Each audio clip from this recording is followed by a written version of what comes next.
प्रिय माताओं बहनें, आइए प्रेम से सुनते हैं जितिया व्रत की कहानी। एक बार गंधर्व के एक राजकुमार थे जिनका नाम था जिमूत वाहन। वे बड़े ही उदार और परोपकारी थे।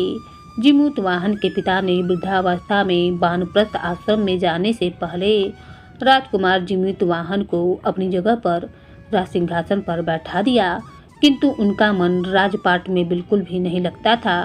तो अपने राज्य का भार अपने भाइयों पर छोड़कर वे स्वयं भी अपने पिता की सेवा करने के लिए चल पड़े।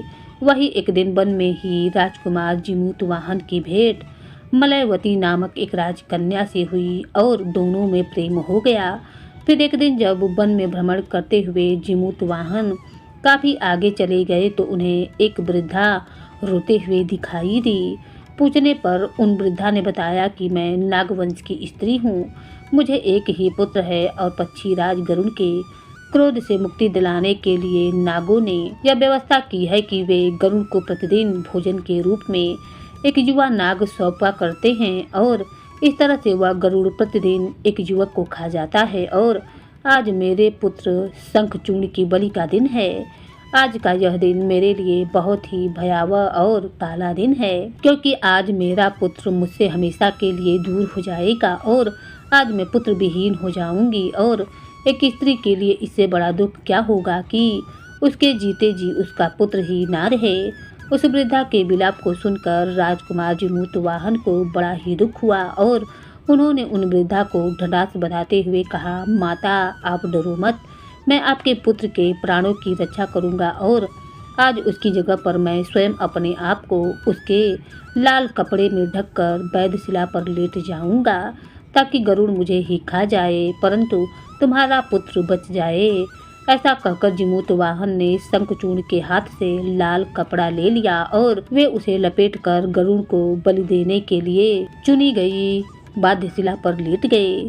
नियत समय पर गरुड़ बड़ी तेजी से आया और वे लाल कपड़े में ढके जिमूत वाहन को पंजे में दबाकर पहाड़ की ऊंची चोटी पर जाकर बैठ गए। अब गरुड़ ने अपनी तीखी कठोर चोंच का प्रहार किया और राजकुमार जिमूत वाहन के शरीर से मांस का बड़ा हिस्सा नोच लिया। उसकी पीड़ा से राजकुमार की आंखों से आंसू बह निकले, लेकिन उन्होंने अपने मुख से बिल्कुल भी आवाज ना निकाली।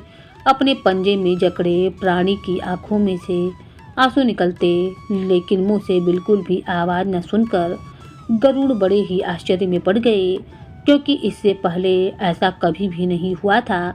तब उन्होंने राजकुमार जिमूत वाहन से उनका परिचय पूछा और जिमूत वाहन ने सारा किस्सा कह सुनाया कि कैसे एक स्त्री के इकलौते पुत्र की रक्षा करने के लिए आज वह अपने प्राण देने आए हैं। हे गरुड़देव, आप मुझे खाकर अपनी भूख को शांत करें।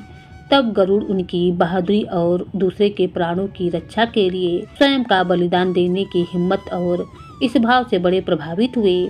उन्हें स्वयं पर पछतावा होने लगा और वह सोचने लगे कि यह तो एक मनुष्य है जो दूसरे के पुत्र की रक्षा के लिए स्वयं की बलि दे रहा है, और एक मैं हूँ जो देवों के संरक्षण में हूँ किंतु दूसरों की संतानों की बलि ले रहा हूँ। तब उन्होंने राजकुमार जिमूत वाहन को मुक्त कर दिया। गरुड़ देव ने कहा, हे उत्तम मनुष्य, मैं तुम्हारी भावना और त्याग से बहुत प्रसन्न हूँ।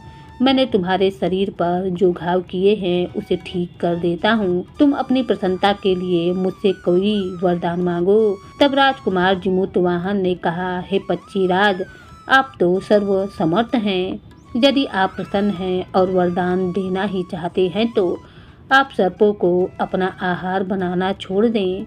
आपने अब तक जितने भी प्राण लिए हैं उन्हें जीवन दान प्रदान करें। राजकुमार जिमूत वाहन की बात को सुनकर गरुड़ देव ने सभी को जीवन दान दे दिया और नागों की बलि न लेने का वरदान भी दे दिया। इस प्रकार राजकुमार जिमूत वाहन के साहस से संपूर्ण नाग जाति की रक्षा हुई। गरुड़ देव ने कहा कि तुम्हारी जैसी इच्छा होगी अब वैसा ही होगा। हे राजकुमार, जो स्त्री तुम्हारे इस बलिदान की कथा आज के दिन सुनेगी और विधि पूर्वक जितिया व्रत का पालन करेगी, उसकी संतान मृत के मुख से भी निकल आवेगी। तब से ही पुत्र की रक्षा हेतु जिमूत वाहन की पूजा की प्रथा प्रारंभ हो गई और यह कथा कैलाश पर्वत पर भगवान शंकर ने देवी पार्वती जी को भी सुनाई थी। जीवित पुत्रिका के दिन भगवान श्री गणेश, माता पार्वती और शिव जी की पूजा और ध्यान के बाद इस कथा को अवश्य सुनना चाहिए। जितिया व्रत की कथा महाभारत काल से ही जुड़ी हुई है। महाभारत युद्ध के बाद अपने पिता की मृत्यु के बाद अश्वत्थामा बहुत ही नाराज था और उनके अंदर बदले की आग बहुत तीव्र थी, जिस कारण उसने पांडवों के शिविर में घुसकर सोते हुए 5 लोगों को पांडव समझकर मार डाला था। लेकिन वे सभी द्रौपदी की 5 संतानें थीं और उनके इस अपराध के कारण उसे अर्जुन ने बंदी बना लिया और उसकी दिव्य मणि छीन ली, जिसके फलस्वरूप अश्वत्थामा ने उत्तरा की अजन्मी संतान को गर्भ में ही मारने के लिए ब्रह्मास्त्र का उपयोग किया, जिसे निष्फल करना असंभव था। उत्तरा की संतान का जन्म लेना आवश्यक था, जिस कारण भगवान श्री कृष्ण ने अपने सभी पुण्यों का फल उत्तरा की अजन्मी संतान को देकर उसको गर्भ में ही पुनर्जीवित किया। गर्भ में मरकर पुनर्जीवित होने के कारण उसका नाम जीवित पुत्रिका पड़ गया और आगे जाकर यही बालक राजा परीक्षित बना।